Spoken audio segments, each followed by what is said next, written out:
Hello guys, mayong adlaw kanina tanan na ako ipakita sa inyo ang nahitabo sa North Cebu. Sa San Remigio, grabe kadako sa ilahang sinkhole.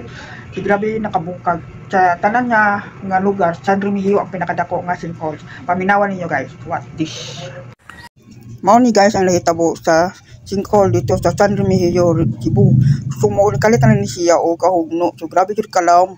Pati ang mga mga saging, yung mga katyan ng mga tanuman. So nahugno jud nga tumba na lang. So kuyaw kayo na ay balay no, may gani kay diara jud sa kutob kay og balay pa na. Mayo lang gani kay nakabakwit jud ang mga tao, nakabantay jud sila.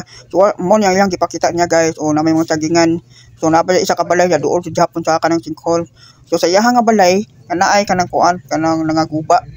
So mula sa kay anadlok siyang bubalik dito sa iyang balay kay delikado kuno ko mausban og kanang linog. Gamay na lang jud kuwang kay sa mo to katako iyang kahugno sa iyang sinkhole.